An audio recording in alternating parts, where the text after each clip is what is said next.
ধৈর্যর পরীক্ষা আসতেছে রমাজান, তারাবির সময় দেখা যাবে ওরে ধৈর্য। মুসল্লিরা বলে আমগো হাফেজ সাহেব তেলাওয়াত করে না জানি বিদ্যুৎ ফেল। কে কত তাড়াতাড়ি তারাবি পড়াইতে পারে, ঘড়ির টাইম আমগো লাগছে 1.5 ঘন্টা, কেউ বলে আমগো 5 মিনিট কম, আমগো হাফেজ সাহেব চালু। এই হলো আমাদের ধৈর্য। অথচ ধৈর্য কত দামি সম্পদ। আল্লাহ কোরআনে বলেন ধৈর্য ধারণকারীদের আমি বড় 2টা পুরস্কার দিব, একটা দুনিয়ায় আর একটা পরকালে। দুনিয়ার পুরস্কার আমি আল্লাহ তার হয়ে যাব। ও আল্লাহ তুমি আমারে মাফ করে দাও। আল্লাহর কাছে যদি নিজের অন্তর থেকে বলো আমার কোনো যোগ্যতা নাই, আল্লাহ মর্যাদা বাড়াবেন, আল্লাহর মায়া জমে যাবে। নিজের ছোট মনে যদি করতে পারো আল্লাহ মর্যাদা বাড়ায় দিবেন। আর যারা আমার অনেক কিছু আছে, আমার মতো বড় বক্তা কেউ নাই, বড় আলেম কেউ নাই, আল্লাহ তাআলা বলেন আমি মানুষকে মর্যাদা দিয়েই তো বানাইলাম। কিন্তু রহমতের নবী বলেন মান তাওয়াযা লিল্লাহ রাফাআহুল্লাহ। যে ব্যক্তি আল্লাহর জন্য নিজের বিনয়ী করে চলবে, ছোট মনে করে চলবে, তার মর্যাদা আল্লাহ বাড়াবেন। কি বাড়াবেন? মানুষ তো দুনিয়াতে আসার আগেই মর্যাদা সর্বোৎকৃষ্ট দামি, তাহলে এর মর্যাদা আবার বাড়াবেন, তার মানে কি বুঝেন? কথাটা বুঝছেন নি? আমার নবী বলেন যে নিজের ছোট মনে করে চলবে তার মর্যাদা বাড়াবেন। মানুষ তো সৃষ্টির আগের থেকেই মর্যাদাবান, তাহলে বিনয়ী হয়ে চললে মর্যাদা বাড়াবেন, তার ব্যাখ্যা কি? তার এক ব্যাখ্যা আমার ওই আয়াতের মধ্যে আছে ওয়াফাদদালনাহুম আলা কাসীরিম মিম্মান খালাকনা তাফদীলা। যেমন একটা বুঝাইলাম, কুকুর সব আল্লাহর মখলুক, তবে সব সমান না। এর মধ্যে এক কুকুর জান্নাতে যাবে, গরু গাভী সব আল্লাহর মখলুক, তবে সব সমান না। মুসা নবীর সাথে সম্পর্কিত গাভীটা জান্নাতে যাবে। আকাশে উড়ন্ত পাখি সব আল্লাহর মখলুক, তবে সব সমান না। সুলাইমান নবীর যুগের হুদহুদ নামের পাখিটা জান্নাতে যাবে। পিপিলিকা আল্লাহর মখলুক, তবে সব সমান না। সুলাইমান নবীর সাথে সম্পর্কের পিপিলিকাটা আল্লাহর জান্নাতে যাবে। জমিনে উটনি আছে, উট আছে, সব আল্লাহর মখলুক, তবে সব সমান না। রহমতের নবী যে উটে সফর করেছেন সে উট জান্নাতে যাবে। সালেহ আলাইহিস সালামের দোয়ার দ্বারা পাহাড়ের ভেতর থেকে যে উটনি বের হয়ে আসছে ওই উটনি জান্নাতে যাবে। ওজায়ের আলাইহিস সালামের সেই সময়ের গাধা আল্লাহর জান্নাতে যাবে। মানুষ সব আল্লাহর মখলুক, তবে সব সমান না। যারা আল্লাহর হুকুম জীবনে বাস্তবায়ন করে চলবে তাদের মর্যাদা সবার থেকে আলাদা হবে। আল্লাহ তাআলা মানুষ বানাইছেন আমভাবে, সমস্ত মাখলুকতের মধ্যে মানুষ দামি। আবার এই মানুষের মধ্যে ঈমানওয়ালারা দামি। আবার ঈমানওয়ালারা কি সমান? কয় না। ঈমানওয়ালাদের ভেতরে যারা আমলওয়ালা তারা দামি। বলে সব আমলওয়ালারা কি সমান? বলে না। আমলওয়ালাদের মধ্যে যারা ইখলাসওয়ালা তাকওয়াওয়ালা তারা আল্লাহর কাছে দামি।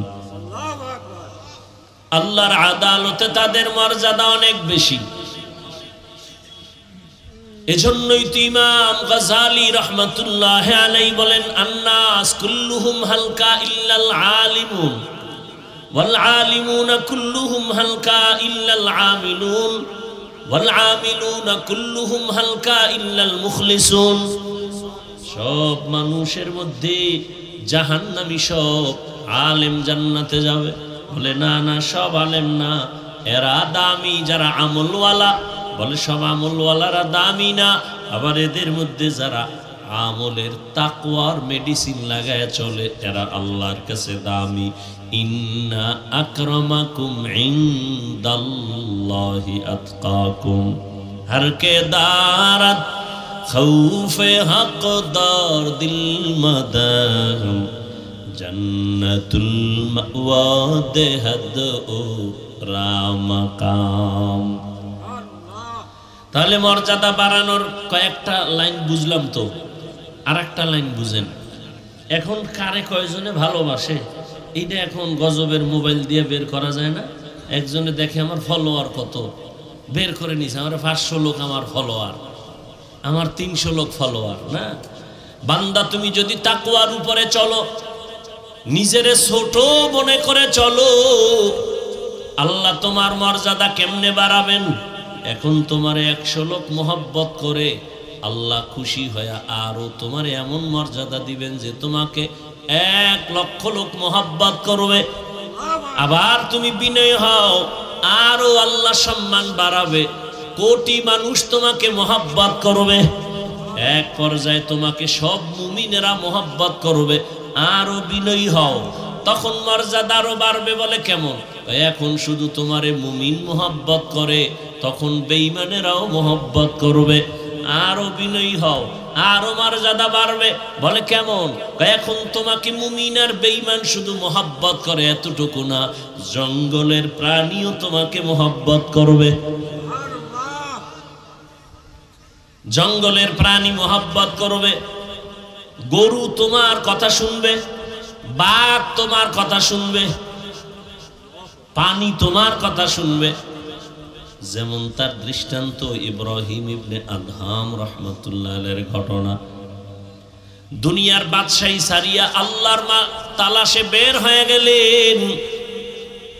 যে ইব্রাহিম ইবনে আদহাম মখমলের চাদরে ঘুমায়, যার আঙ্গুলির ইশারায় বলখের মানুষ উঠে আর দাঁড়ায়, কিন্তু অন্তরে আসলো আমার কথায় তো সূর্য চলে না, তাহলে এর পেছনে তো একজন মালিক আছে, তারে তো আমি চিনি না, আমি আসলে এখনো জ্ঞানী হতে পারি নাই।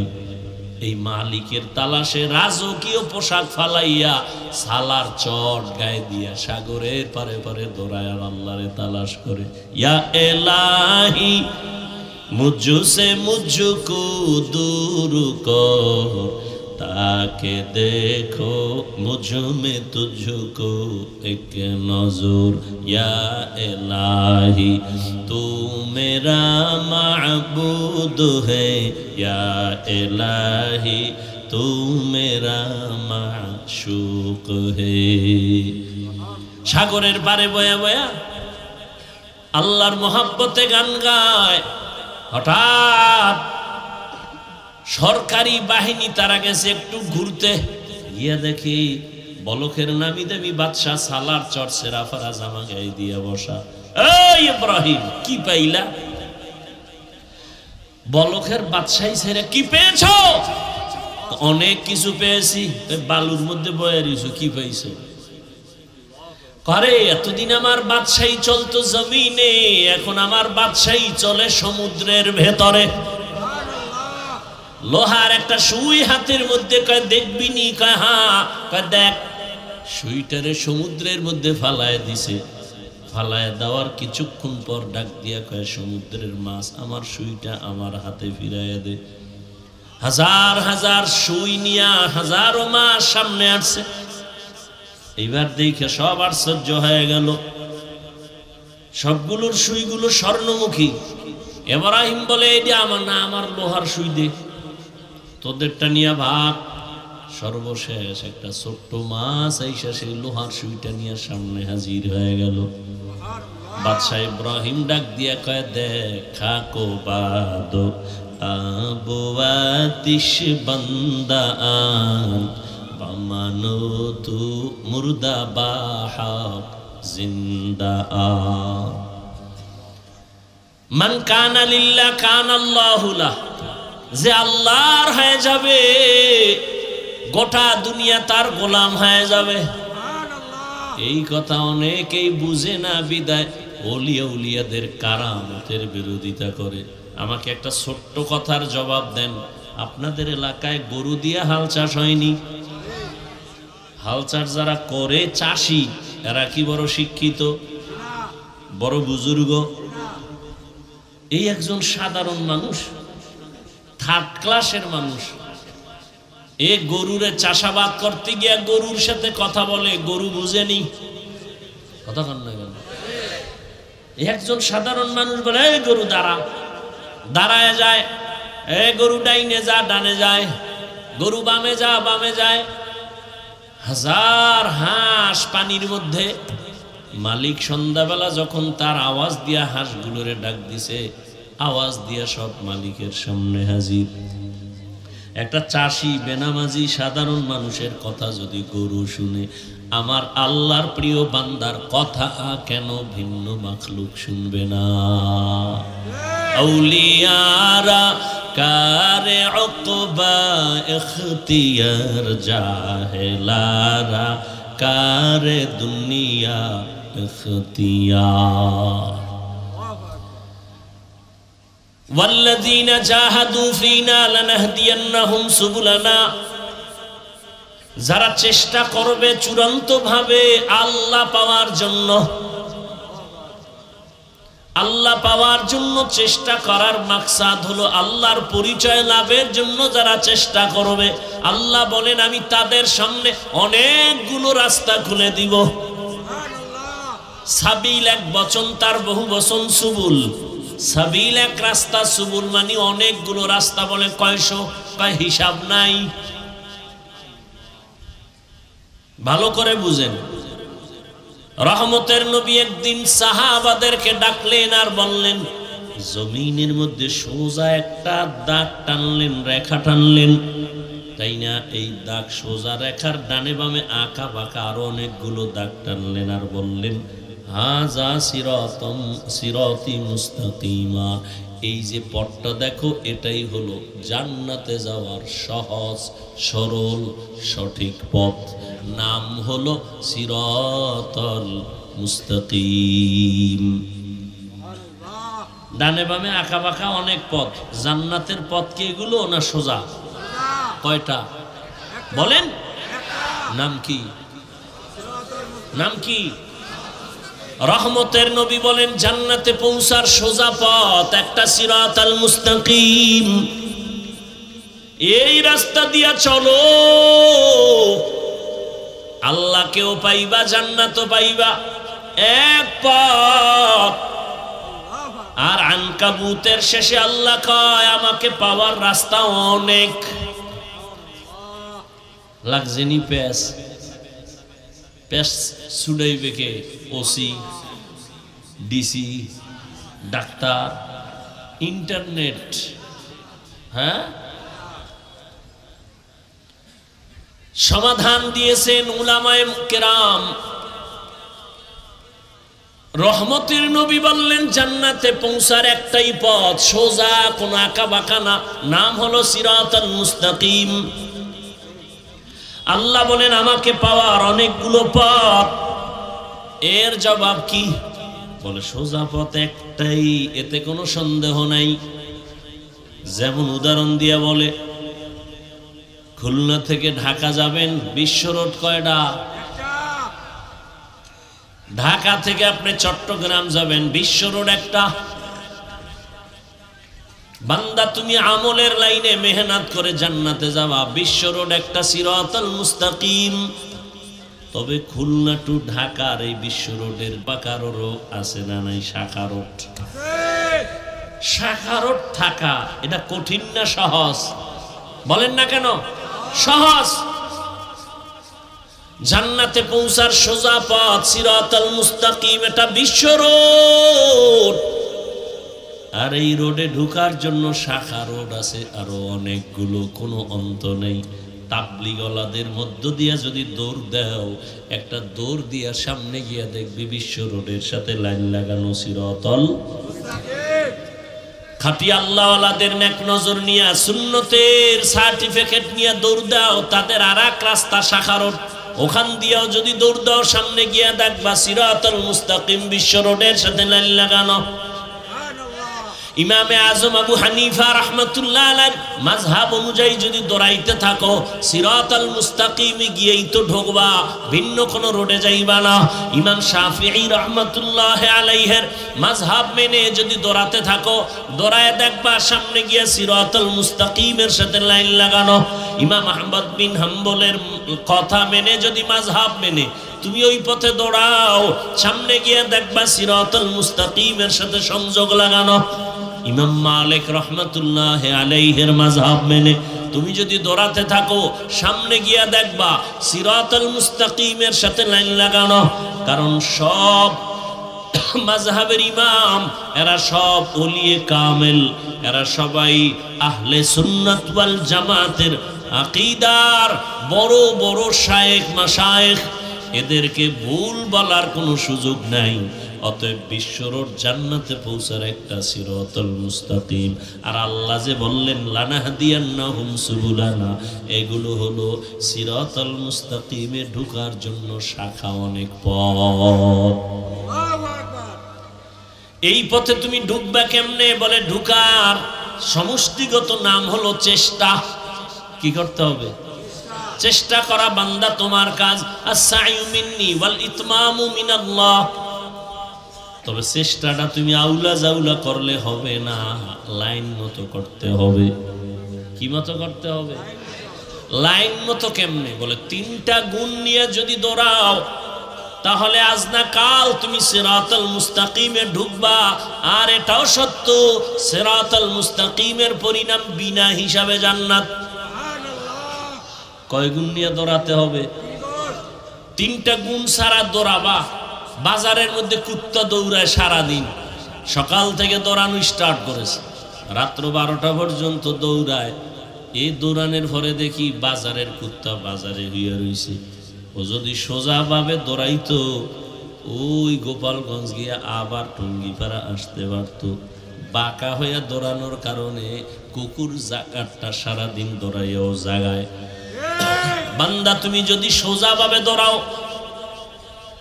তিনটা গুণ নিয়ে যদি দৌড়াও, পিছনে আর ফিরতে হবে না, সামনে আগাইতেই থাকবা।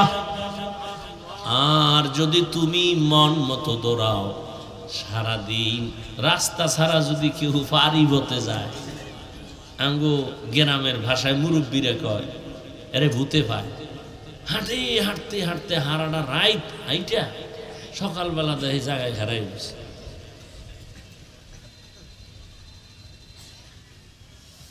ওই জমিনের মধ্যে দিয়া শুকনা জমিন হাইটা বাড়ি যাবে, রাস্তা দিয়ে ঘুরে গেলে অনেক সময় মাঝখান দিয়ে দৌড়, অন্ধকারের মধ্যে দৌড় দিছে, ঘুরতে ঘুরতে আরে পাইছে ভূতে।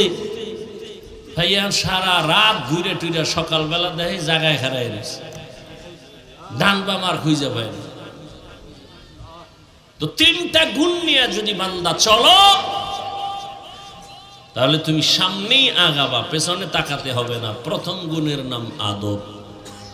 বেয়াদব কিয়ামত পর্যন্ত দৌড়াবে, কোনোদিন মঞ্জিল পাবে না, সিরাতে মুস্তাকিম পাবে না।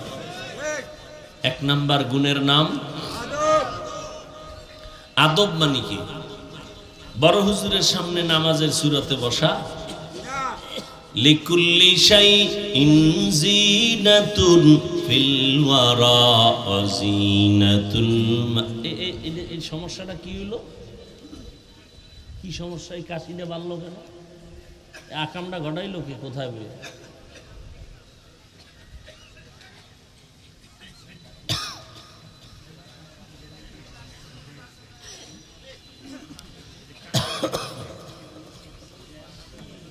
বরদোয়া দিলে সব গোষ্ঠী শুদ্ধ ধ্বংস হয়ে যাবে। সব মানুষের পানি খাওয়াবি? কাশতে কাশতে দাও, বেউস হয়ে গেছে।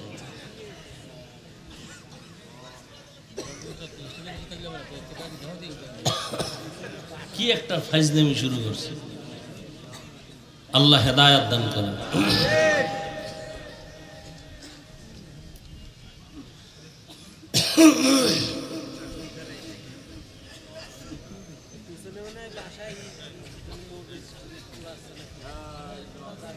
তো এক নাম্বার খেয়াল করেন, টাইম শেষ, এদিকে এদিক চাইলে শেষ, অল্প টাইম শুনেন। তাহলে আমাদের কাজ হলো কি? চেষ্টা করা। কি কাজ? চেষ্টা করা। চেষ্টাটা সফল হবে কয় গুণ থাকলে? বলেন না কেন? এক নাম্বার গুণের নাম বেয়াদব না আদব। লিকুল্লি শাইইন জিনাতুন ফিল ওয়ারা ওয়াজিনাতুল মারই তামামুল আদাবি। আদব মানুষের জীবনের সব থেকে বড় গুণের নাম আদব। যত বড় ডিগ্রিধারী হোক, আদব নাই ওর কোনো মূল্য নাই। আর একজন রিক্সার ড্রাইভার খুব বিনয়ী, খুব আদবওয়ালা, তার অনেক মূল্য, সবাই মোহাব্বত করে, দোয়া করে। স্কুলের ছেলেটা সালাম ছাড়া কথা বলে না, চোখ উঠাইয়া কথা বলে না, নত হয়ে চলে, ওই লোকটারে সবাই মোহাব্বত করে। ছেলেটা স্কুলে পড়লে কি হবে বলো? ভালো সন্তান। এই যে ভালো বলে, এটাই দোয়া। হাত উঁচু করে দোয়া করতে হয় না। আদবওয়ালা জিন্দেগির বড় দাম। বড় হুজুরের সামনে নামাজের সুরাতে বসার নাম আদব, এটা না। ভালো করে বুঝেন আদব কি জিনিস। বলে যেই জিনিসটা, যেই কাজটা যেইভাবে করা উচিত, যেই জিনিস যেই জায়গায় রাখা উচিত, ওইটা ওই জায়গায় রাখা, ওই কাজটা ওইভাবে করার নাম আদব। ভালো করে বুঝবেন। কোরআন শরীফ রাখার আদব কি? মাটির না উঁচায়? এটা আদব। জুতা রাখবেন উপরে না নিচে? এটা আদব। জুতা যদি কেউ মাথায় লয়ে আটে, এটা আদব হবে? বেয়াদব কেন না? এটা কি হবে না? আদব হবে না। প্রত্যেকটা ক্ষেত্রে আদব। এই যে আমি হাত পা নাড়াইতেছি, এখানেও কি আছে? কথা বলেন না। আপনি যে হাঁটতেছেন, হাঁটার মধ্যে আদব আছে। আপনি যে দুই চোখ দিয়ে তাকাইতেছেন, তাকানোর মধ্যে আদব আছে নাই? আমি যে কথা বলতেছি, কথার মধ্যে আদব। আমি যে ঘুমাবো, ঘুমানোর মধ্যে আদব। সহজ আর একটা জবাব হলো, আদবের অপর নাম হলো সুন্নতে নববী। সুন্নত অনুযায়ী চলার নাম আদব। যেমন এই যে এক বোতল পানি, পানির পিপাসা লাগছে আমারও আপনারও। এখন আপনি আদব অনুযায়ী যদি পান না করেন, আমি যদি আদব অনুযায়ী করি, বাম হাতে বোতলটা ধরে ডান হাত দিয়ে টান দিয়া, ডান হাত দিয়ে আমি পানিটা পান করবো, এক টানে না, 3 শ্বাসে। আর আপনি যাগো আদবের চিন্তা নেই, ফট করে বাম হাত দিয়ে এক টান দিছে, এক বোতল খালি, ফট করে বুকে আটকাইয়া, ধর খাওয়ার টাইম নাই। যেই পানি কোথাও আটকায় না, এটা বুকে গিয়ে আটকায় গেছে, গলায় আটকায় গেছে। আদব। জুতা পরতেছেন, এখানে আদব। কেমন আদব? মসজিদে ঢুকবেন কোন পা দিয়া? ডান পা দিয়া। বের হবেন বাম পা দিয়া। বাম পা দিয়া বের হইয়া জুতার মধ্যে প্রথম পা ঢুকাবেন ডান পা, বাম পা না। মসজিদ থেকে বের হইবেন বাম পা দিয়া, জুতায় ঢুকবে কোন পা? তো বাম পা কই রাখবেন? জুতার উপরে। ধন্যবাদ। ডান পা ডান জুতায় ঢুকাইয়া এরপরে বাম পা ঢুকাবেন। এবার দোনো পাও লেভেল পজিশন হয়ে গেল। এবার আপনি যখন কদম দিবেন, তখন ডান পা দিয়ে কদম দিবেন। এটা আদব। প্রত্যেকটা ক্ষেত্রে আদব। কলম কোম্পানি কলম বানাইছে লেখার জন্য। কি জন্য ভাই? বাথরুমে। এখন কলম দিয়ে কই লিখবেন? আর এক কোম্পানি লেখার জন্য খাতা বানাইছে, কাগজ বানাইছে না? কথা হয় না। এখন আপনি কলম দিয়ে লিখবেন কই? কাগজে। যারা বাথরুমে লেখে, বাথরুমে লেখে আই লাভ ইউ, তার মানে তোর মতো বাথরুমের আমি খুব ভালোবাসি। বাথরুম বাতিনি আওয়াজ দিতে থাকে, ইউ লাভ মি, তোরও আমি খুব মিস করি, সময় মতো আইও। থানবী রহমতুল্লাহ আলাইহি লিখেছেন, বাথরুমে যারা খালি পায়, খালি মাথায় যায়, লেখা পড়ে অথবা লেখে, এদের জেহেন বিদ্যুতের গতিতে কমে যায়। আর কয় হুজুর পড়ি, মনে থাকে না। আর আকাম কর গিয়া, মনে থাকবে কেমনে? নিম্নচাপ শুরু হয়ে গেছে, জুতা ভরার টাইম খেয়ে বাথরুমে দৌড়, দরজা খুলে রাখ। অথচ আদব অনুযায়ী বাথরুমে ঢুকো, বাম পা দিয়ে ঢুকো, তবে কখনো খালি মাথায় খালি পায়ে বাথরুমে ঢুকবা না। কারণ বাথরুম হলো জিন শয়তানের আড্ডাখানা। ওখানে তুমি মাথা খালি রেখে ঢুকবা না, পা খালি রেখে ঢুকবা না, জুতা পরে ঢুকো, দোয়া পরে ঢুকো, কিছু পারো না তো বিসমিল্লাহ বলে ঢুকো। বাথরুমে ঢুকার পর বাম পায়ের উপরে ভর করে বসো আদব, হাঁটুর উপরে কাপড় উঠানো যাবে না আদব। আবার তুমি দ্রুত বের হয়ে যাও, বাম পা দিয়ে বের হও না, কোন পা? ডান পা দিয়ে বের হও, এরপরে দোয়া করো, কিছু পারো না আলহামদুলিল্লাহ বলো। যদি এই আদব অনুযায়ী বাথরুমে যাও, শীতইয়া হইরা কোনোদিন মাথা ফাটবে না। বাথরুমে গিয়েও তো অনেকে পরে অ্যাক্সিডেন্ট হয়ে যায়, দুর্ঘটনা হয়। এক নাম্বার, চূড়ান্ত সফলতার দরজায় পৌঁছতে হলে 3টা গুণ লাগবে। এক নাম্বার গুণের নাম আদব। বেয়াদব যত সেজদা দিবে, যত কিতাব পড়বে, কলমের খোঁচায় নাম্বার 1 পাস, কোনো লাভ নাই, ওর কপাল খারাপ। ইবলিসের থেকে কি তুমি সেজদা বেশি দিছো? ইবলিস তো অনেক ইবাদত করনেওয়ালা, যার ইবাদতে খুশি হইয়া আমার আল্লাহ নিজে ওকে উপাধি দিলেন, তুই ওলিয়ে কামেল, তুই বুজুর্গ, তুই খাজেন, তুই আরেফ। জাগামতো একটা বেয়াদবি করেছে, জীবনের সব বরবাদ। বেয়াদবি কয়টা করছে? একটা, শেষ। জায়গা মতো বেয়াদবি একটা করেছে, জীবন শেষ। এজন্য আদবওয়ালা জিন্দেগির বড় দাম। মান তাওয়াযা লিল্লাহ রাফাআহুল্লাহ। নিজের বিনয়ী করে চলো, তোমার মর্যাদা শুধু বাড়তেই থাকবে, বাড়তেই থাকবে। কে বাড়াবেন? তোমার পুঁজি লাগবে, বিনয়ী হয়ে চলো, আর কিছু দরকার নাই। তুমি কিতাব বুঝো না বুঝো, পরীক্ষায় পাশ করো না করো, তুমি চেষ্টা করে যাও, বিনয়ী হয়ে চলো। কিতাবের সাথে বেয়াদবি করিও না, ইলমের সাথে বেয়াদবি করিও না, ইলম ওয়ালাদের সাথে বেয়াদবি করিও না। দেখো তোমার মর্যাদা কই চলে যায়। কাবেলিয়ত দাদেউরা শর্ত নিস, বলকে শর্ত কাবেলিয়ত দাদেউস। আল্লাহ যারে মর্যাদা দিবেন, হাদিসে পাকে রহমতের নবী বলেন, লোকটা এতটা বিনয়ী হয়ে চলে, কিন্তু আল্লাহ খুশি হয় তার মর্যাদা বাড়াবেন। মর্যাদা বাড়ানোর জন্য যে আমলের মেডিসিন লাগে, বান্দার ওই আমল নাই। নবী বলেন, তখন আল্লাহ ওই বান্দাকে কঠিন একটা পরীক্ষায় ফালায়, ধৈর্যের পরীক্ষা নিয়ে তার মর্যাদা বাড়ায় দেয়, অসুস্থ বানায় দিছে। যদি ধৈর্য ধারণ করে, আল্লাহ মর্যাদা বাড়ায়। মর্যাদা আল্লাহ বাড়াবেন, এখানে কোনো যোগ্যতা লাগবে না। বিনয়ী হয়ে চলো, যোগ্যতার কোনো বাহাদুরি চলবে না। আল্লাহ মর্যাদা বাড়াবেন, বাহাদুরি বন্ধ করো। मिटा दो अपना हस्ती को अगर कुछ मर्तबा चाहो कि दाना खाक में मिलकर गले गुलजार होता है। নিজেকে যদি বড় বানাতে চাও, হে মুমিন, বড়দের কদমে নিজেকে করে দাও বিলীন। আল্লাহ যোগ্যতা দেখে না, বরং বিনয়ী হও।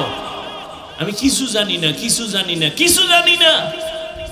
দুনিয়ার ভিক্ষুক যখন মানুষের বাড়ি দ্বারে গিয়ে ভিক্ষা চায়, কৌশল করে, অনেক কৌশল। অনেক চালাক ভিক্ষুক, মা থাকলেও খায় আমার মা নাই, বাবা থাকলেও খায় বাবা নাই, ভিক্ষা দাও। এই আমি তো তোর চিনি, তোর না বাপ আছে, তুই বাড়ির দরজায় দাঁড়ায়, আমার বাপ নাই। কইও না, কইও না, শুনো, আমি এখানে একটা কৌশল বের করেছি। মালিকের সামনে দাঁড়ায় যতবার নাই নাই নাই নাই বলবো, ততবার মালিকের মায়া বেড়ে যাবে, ভিক্ষাও বেশি পাবো। আল্লাহ কয়, বান্দা ভিক্ষুক যদি নাই নাই নাই নাই বলে যদি ভিক্ষা বেশি পায়, ও বান্দা তুই আমার দরজায় গিয়ে যদি বলতে পারো, হে আল্লাহ আমার কিছুই নাই, মানুষ আমারে আলেম বলে, মুফতি বলে, মুহাদ্দিস বলে, কোটিপতি বলে, আমার কিছুই নাই, টাকা নাই, বাড়ি নাই, গাড়ি নাই, কিচ্ছু নাই, এক পর্যায়ে আমিও নাই। ও আল্লাহ, তুমি আমারে মাফ করে দাও। আল্লাহর কাছে যদি নিজের অন্তর থেকে বলো আমার কোনো যোগ্যতা নাই, আল্লাহ মর্যাদা বাড়াবেন, আল্লাহর মায়া জমে যাবে। নিজের ছোট মনে যদি করতে পারো, আল্লাহ মর্যাদা বাড়ায় দিবেন। আর যারা আমার অনেক কিছু আছে, আমার মতো বড় বক্তা কেউ নাই, বড় আলেম কেউ নাই, আল্লাহ বলেন যাও আছে তাও তোমার থেকে বিদায় হয়ে যাবে।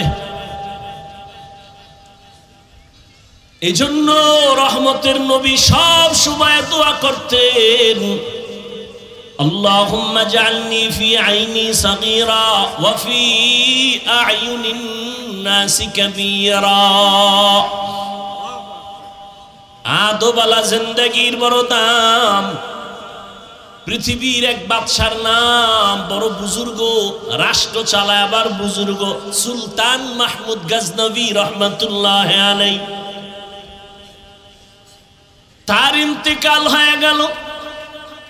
তার আপন কেউ স্বপ্নযোগে সাক্ষাৎ, প্রশ্ন করা হলো, সুলতান আপনার কবরের কি হালাত? বলে আল্লাহ আমাকে মাফ করে দিয়েছেন। ও সুলতান, আপনাকে আল্লাহ মাফ করলেন, এমন কি বড় আমল করেছেন?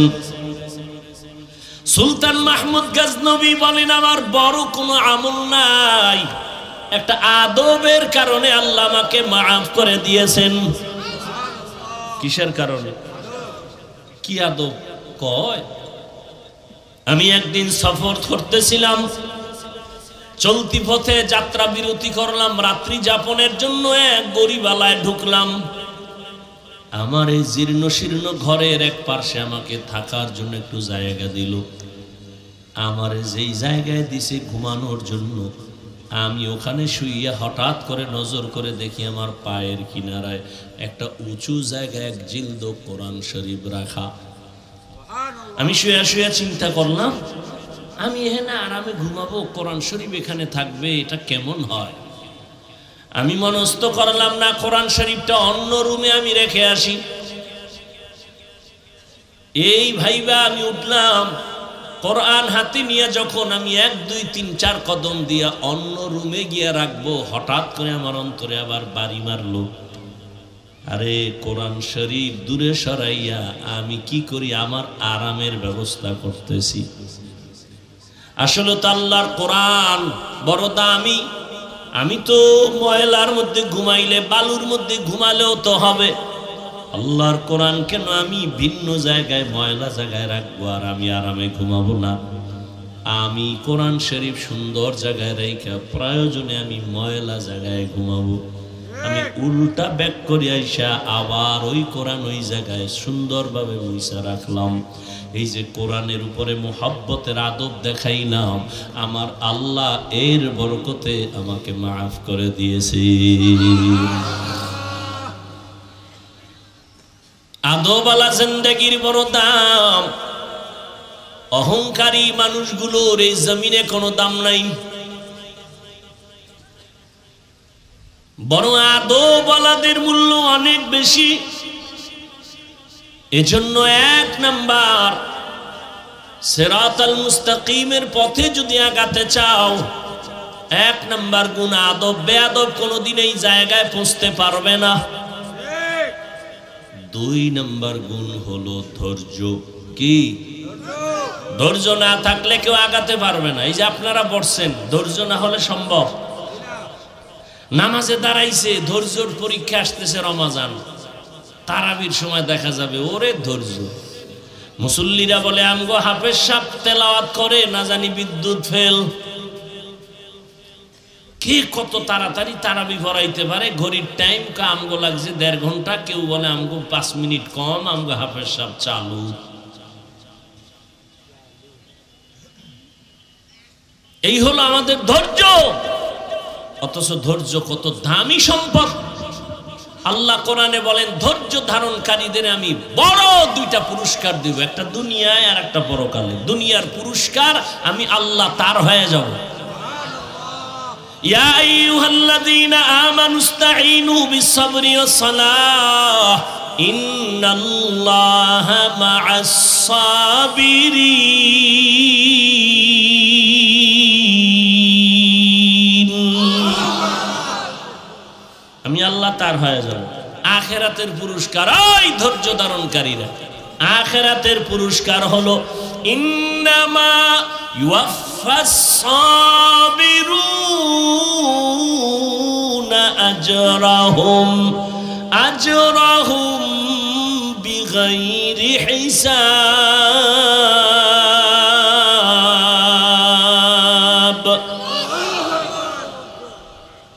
পরকালে বিনা হিসাবে জান্নাত। ধৈর্য বড় দামি এক সম্পদ।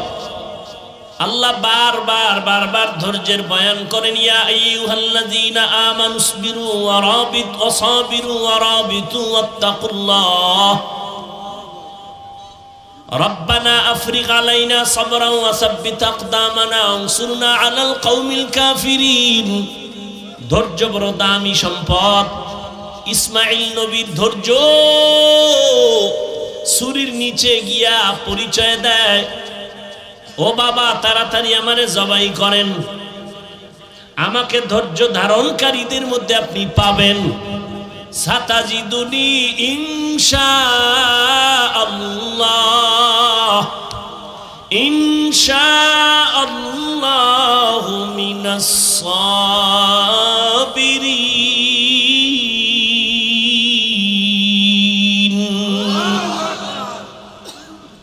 ওদিকে মা হাজেরার ধৈর্য 6 বছর পর্যন্ত এই শিশু ইসমাইলের লালন পালন করলেন। বাবাও নাই, খবরও নিতে কেউ আসে না। চতুর্দিকে জঙ্গল আর পাহাড়, কোনো আলো বাতাস নাই। মা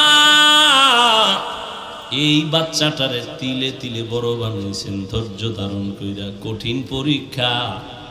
বাবারে আল্লাহ কয় তাড়াতাড়ি জবাই করতে নিয়ে যাও। মা সন্তানের বিদায় দেয়, যাও বাবার সাথে দাওয়াতে যাও। ইবলিস আইসা হাজেরারে ধোকা দেয়, ছেলেরে কই পাঠাইছো? বাবায় ছুরি নিয়ে জবাই করবে। হাজেরা বুঝে ফেলছে শয়তান। ডাক দিয়ে কয়, এই শয়তান, বাবায় কোনোদিন তো ছেলেরে জবাই করতে পারে না। শয়তান বলে আল্লাহর অর্ডার হয়ে গেছে। হাজেরা ডাক দিয়ে আমার মাওলায় যদি চায় একজন ইসমাইল না, আরো যদি আমার ইসমাইল থাকে সব আমি ছুরির নিচে দিয়ে দিব। ধৈর্য বড় দামি এক সম্পদ। وَلَنَبْلُوَنَّكُمْ بِشَيْءٍ مِّنَ الْخَوْفِ وَالْجُوعِ وَنَقْصٍ مِّنَ الْأَمْوَالِ وَالْأَنفُسِ وَالثَّمَرَاتِ وَبَشِّرِ الصَّابِرِينَ وَالْعَصْرِ إِنَّ الْإِنسَانَ لَفِي خُسْرٍ إِلَّا الَّذِينَ آمَنُوا وَعَمِلُوا الصَّالِحَاتِ। সব মানুষ জাহান্নামে যাবে, 4 গুণওয়ালারা জান্নাতে যাবে। ইল্লাল্লাযীনা আমানু ওয়া আমিলুস সালিহাত ওয়া তাওয়াসাউ বিল হক ওয়া তাওয়াসাউ বিস সাবর। এই ধৈর্য আবার 3 প্রকার। ইবাদতের বেলায় ধৈর্য, গুনাহের বেলায় ধৈর্য, মুসিবতের বেলায় ধৈর্য। আল্লাহ আমাদের আদোবালা জিন্দেগি দান করেন। আমিনও কয় না? আল্লাহ আমাদের আদোবালা বিনয়ী জিন্দেগি দান করেন। কি মস্কারি করতেছি মনে করতেছেন না? আল্লাহ আমাদেরকে আল্লাহ সাবিরিনদের অন্তর্ভুক্ত বানায় দেন। কয় গুণ লাগবে? শেষ কান্নাওয়ালা তওবা। চোরের মতো তওবা না। চোরের যখন ফিডা দেয় চুরি করবি নি, জীবনেও না। অন্তরে কয় সুযোগ পাইলে তোর পকেটও ছাড়ুম না। এই তওবায় হবে না। ইয়া আইয়ুহাল্লাযীনা আমানু তুবু ইলাল্লাহি তাওবাতান নাসুহা। নিরঙ্কুশ তওবা। গলায় ছুরি লাগবে। আমি আল্লাহর মহাব্বতে এমন তওবা করলাম, আমি মরে যাব, কোনোদিন দাড়ির মধ্যে অস্ত্র লাগাবো না। কান্নাওয়ালা তওবা, তওবা তো করি, চোখে পানি আসে না। কিয়ামত পর্যন্ত চোখে পানি আসার জন্য তোমার দিলটা নরম লাগবে। দিল শক্ত হলে ওই চোখে পানি আসবে না। আর দিল নরম করার একমাত্র মেডিসিন গভীর রাতে আমার আল্লাহর সাথে কথা বলা। অতিও গভীর হয় রজনী যখন, নীরবে প্রভুর নাম জপিও তখন। প্রভুর করুণা যদি পাইবারে চাও, গভীর রাতে উঠে প্রভুর গুণগান গাও। আল্লাহ আমাদের কাছে একটা টাইমে আসেন না? প্রথম আসমানে। কোথায়? কোন সময় আসে? ফজরে? এ ভাই, ফজরে না জোহরে? কথা কন না কেন? ভোর রাতে। কয়দিন, কোন দিন আসেন? কেন আসেন? বান্দার থেকে কিছু নিতে না নিতে? আপনাদের কিছু লাগে না? তা নাকটাই না ঘুমাইয়া এরপরে যদি পাইলাম না, রে কেমন জুতার বাড়ি দরকার। আল্লাহকে আমি দিতে আসি প্রতিদিন, আমি দেওয়ার জন্য আসি। তুই ঘুমাও কেন? ইয়া আইয়ুহাল মুযাম্মিল কুমিল লাইলা ইল্লা কালিলা। ও রহমতের নবী, কম্বলওয়ালা, রাতের কিছু অংশ দাঁড়াইয়া আমি আল্লাহর সান্নিধ্যে সময় ব্যয় করেন। আমি আল্লাহ প্রথম আসমানে আসি বান্দাকে দেওয়ার জন্য, নেওয়ার জন্য আসি না। আলা মিন মুস্তাগফিরিন ফাগফির আলা। কে গুনাহ করেছো ক্ষমা চাও, আমি ক্ষমা করে দিব। রিজিক লাগবে বলো, কি সমস্যা আমার কাছে বলো। এমন একটা রাত নাই যে আমার আল্লাহ বান্দাকে দিতে আসেন না। আল্লাহ দেওয়ার জন্য আসেন। ওই টাইমে তুমি একটু আল্লাহকে যদি ডাক দাও, জীবনের সব দাবি আল্লাহ পূরণ করে দিবেন। আল্লাহ আমাদেরকে কান্নাওয়ালা তওবা দান করেন। আর এই কান্নাওয়ালা তওবার জন্য চাইলেই তাহাজ্জুদে আপনি উঠতে পারবেন না। যাদের অভ্যাস আছে তাদের সাথে একটু সম্পর্ক তৈরি করবেন, দেখবেন আপনার মধ্যে স্পৃহা জেগে যাবে, উঠে যাবে যে না আমি উঠি, আমার উঠা দরকার। সৎসঙ্গে স্বর্গবাস। এই জন্য আল্লাহর প্রিয় বান্দা যারা ভোর রাতে উঠে আল্লাহকে ডাকেন, এদের সাথে সম্পর্ক রাখেন, দেখবেন আপনার অন্তরের মধ্যে এই অবস্থা হয়ে যাবে। ওযু করে ঘুমাবেন, দরুদ পড়ে ঘুমাবেন, আল্লাহকে বলবেন আল্লাহ ভোর রাতে উঠার মতো একটু তৌফিক দান করো। দেখবেন একদিন না একদিন আল্লাহ রাস্তা খুলে দিবেন। আল্লাহ যেইভাবে চেষ্টা করে আল্লাহর পথে আগাইলে আমরা আল্লাহকে পাবো, ওইভাবে পরিপূর্ণ চেষ্টা করার তৌফিক আমাদের দান করে। আল্লাহ কবুল করেন, বলেন আমিন। বিশাল আয়োজন, আল্লাহ এই আয়োজনকে হেদায়াতের জরিয়া বানায় দেন। ইমাম পরিষদ এই সুন্দর এক আয়োজন করেছেন উম্মতের খেদমতের জন্য। এজন্যই তো আমি বলি বাংলাদেশে, এই বাংলাদেশের জাতি, এ জমিনে তুমি যার পিছনে ঘুরে ঘুরে দাড়ি কামাও, নামাজ ছাড়ো, এরা সব চান্দাবাজার ধান্দাবাজ। জমিনে তোমার একমাত্র নিরেট বন্ধু, নিঃস্বার্থ বন্ধু উলামায়ে কেরাম, আর কেউ না। সব চান্দাবাজার ধান্দাবাজ। এই চান্দাবাজার ধান্দাবাজারা ধ্বংস করে দিল এই জমিনকে। আর যা ঠিক আছে শুধু উলামায়ে কেরামের কারণে। কিন্তু জাতি এত নিমক হারাম, বারবার বেয়াদবি আলেমের সাথেই করে। আল্লাহ হেদায়েত দান করুন।